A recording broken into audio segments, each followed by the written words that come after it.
New technology is hitting the streets in Grand Rapids. Earlier this week, we told you about the technology that helped identify a missing Holland woman. A camera that reads license plate numbers provided evidence that Emmeline Van Dyke is safe and in New Mexico.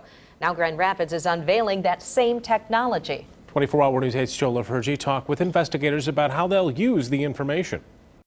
What if one of these vehicles parked along Monroe Center were tied to a crime, or the driver forgot to pay their parking tickets?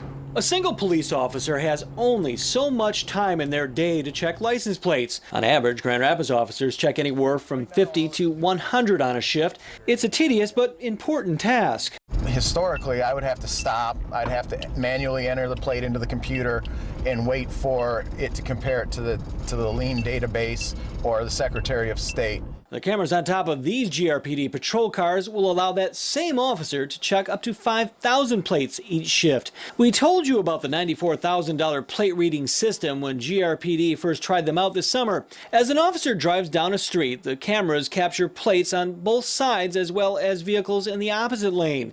A computer then checks the numbers, and if they're in any law enforcement database, it lets the officer know they need to be checked out. It could flag anything from a stolen vehicle to a fleeing felon, even a missing child. If you had a vehicle associated with an Amber Alert, the officer on the street could enter that into this computer, and the system would automatically be searching for that vehicle. It's also tied to the city treasurer's office, which tracks unpaid parking tickets, currently totaling $109,000. Our high expectations of this technology were reinforced last week during a brief afternoon testing period in which the system recovered a stolen vehicle and located 2 vehicles with 6 or more parking tickets.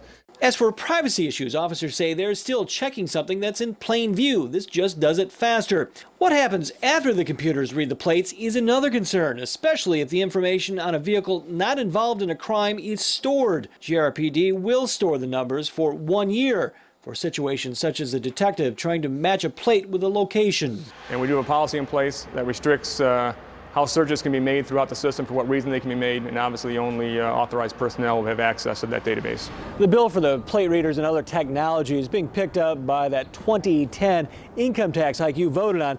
The city is helping to maintain a certain level of service in an ever-shrinking budget. In Grand Rapids, Joe Lavergy, 24-Hour News 8.